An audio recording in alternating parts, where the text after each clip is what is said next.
Halo sahabat belajar, siapa di antara sahabat belajar yang suka pergi ke pasar? Biasanya kalau sahabat pergi ke pasar, kalian beli apa saja sih? Biasanya sembako adalah barang yang paling sering dicari di pasar. Eits, ternyata ada yang namanya pasar bebas loh. Wah, pasar kayak apa tuh? Nah, supaya nggak penasaran, yuk mengenali jenis-jenis pasar bebas di dunia. Pasar bebas atau yang biasa dikenal dengan perdagangan bebas merupakan kondisi ketika negara-negara mengurangi tarif atau bahkan menghilangkan tarif barang yang masuk dari atau keluar negeri. Mengerti ya pengertian pasar bebas tersebut? Jadi setiap negara menghilangkan atau mengurangi tarif apabila barang atau jasa masuk dari luar negeri. Lalu apa tujuan pasar bebas tersebut? Sahabat belajar, tujuan pasar bebas adalah untuk meningkatkan kegiatan perdagangan. Pasar bebas ditandai dengan kesepakatan dari negara-negara yang ikut serta dalam perjanjian pasar bebas tersebut. Sekarang, yuk mari kita kenalan dengan macam-macam pasar bebas di dunia. Yang pertama adalah Masyarakat Ekonomi ASEAN atau sering disingkat dengan MEA. MEA merupakan pasar bebas di kawasan Asia Tenggara. Sesuai dengan namanya, negara-negara yang tergabung di MEA adalah negara-negara ASEAN. Ayo sahabat belajar, masih ingat kan siapa saja negara anggota ASEAN?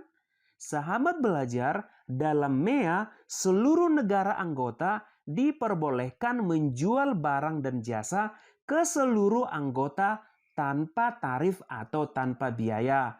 Selain barang-barang, jasa juga termasuk dalam kategori yang dijual di MEA.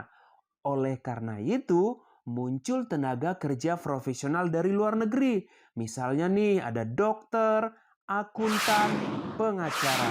Selain itu, MEA memungkinkan negara-negara anggotanya untuk membentuk pasar tunggal sehingga persaingan meningkat di antara anggota MEA tersebut.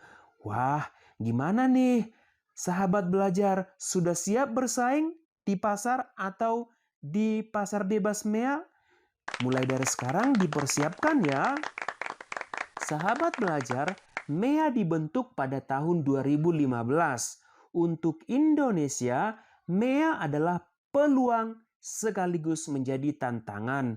MEA dianggap sebagai peluang karena dengan adanya MEA, kesempatan bagi produsen dalam negeri untuk memperluas jangkauan pasar semakin besar. Jadi, produsen-produsen yang ada di Indonesia bisa menjual barangnya tanpa tarif atau tarif yang rendah ke anggota-anggota MEA tersebut.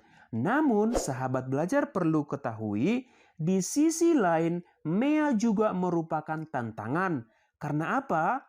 Karena barang-barang Indonesia masih banyak yang belum mampu bersaing di luar negeri.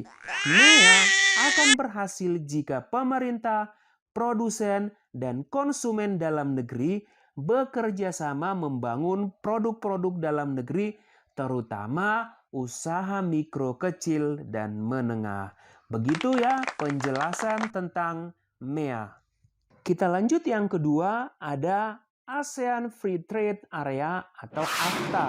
Sahabat belajar, AFTA merupakan kesepakatan dari negara-negara ASEAN untuk membentuk kawasan perdagangan bebas guna meningkatkan daya saing ekonomi di kawasan regional ASEAN. Dengan adanya AFTA, ASEAN berharap dapat menjadi pusat produksi dunia dengan menciptakan pasar regional untuk 500 juta penduduk ASEAN. AFTA dibentuk pada tahun 1992 pada saat konferensi tingkat tinggi ASEAN keempat yang dilaksanakan di Singapura.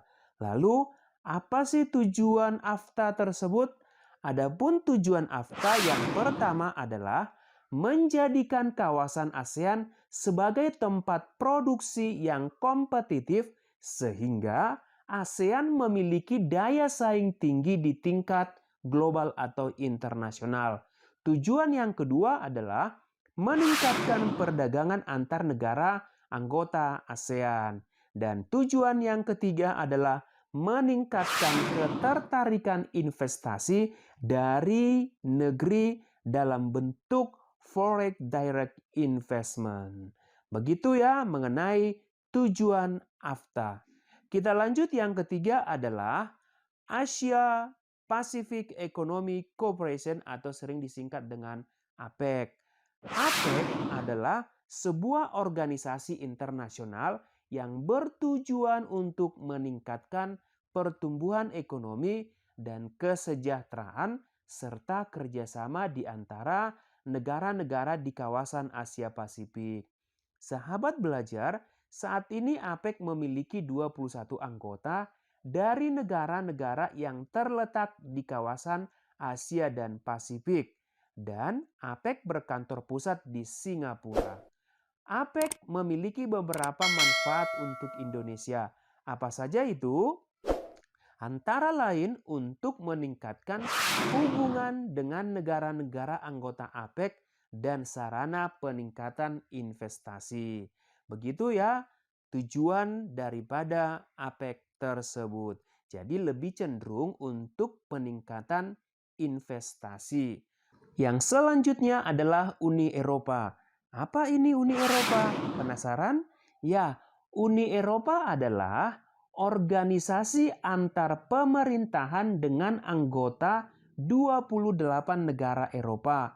Uni Eropa bukan sebuah negara federal atau organisasi internasional dalam pengertian tradisional ya, tetapi sebuah badan otonom di antara keduanya. Hal ini berarti masing-masing negara tetap berdaulat atau merdeka, tetapi mereka menggabungkan kedaulatan untuk mendapatkan kekuatan yang lebih besar. Sahabat belajar, manfaat terbesar yang didapat anggota dengan dibentuknya Uni Eropa adalah menghilangkan hambatan keluar masuk barang dari negara anggota sehingga meningkatkan perekonomian di antara anggota Uni Eropa tersebut. Tahukah sahabat, Inggris memutuskan untuk keluar dari keanggotaan Uni Eropa. Hal ini diputuskan setelah diadakannya voting dengan masyarakat Inggris Raya sebagai respondennya. Wah, ternyata pasar bebas berbeda dengan pasar tempat kita membeli barang kebutuhan sehari-hari ya. Menarik kan? Untuk lebih memahami mengenai pasar bebas, coba kamu tuliskan bagaimana seharusnya sikap kita dalam menghadapi pasar bebas tersebut. Boleh ditulis di kolom komentar ya. Nah, tadi sudah dijelaskan ada beberapa jenis pasar bebas di dunia. Yang pertama, masih ingat? Ada Masyarakat Ekonomi ASEAN. Kemudian yang kedua ada AFTA atau ASEAN Free Trade Area. Yang ketiga ada APEC, Asia Pacific Economic Cooperation. Dan yang terakhir ada Uni Eropa. Begitu ya penjelasan mengenai pasar bebas. Demikian penjelasan mengenai pasar bebas. Semoga bermanfaat dan terima kasih. Sampai jumpa.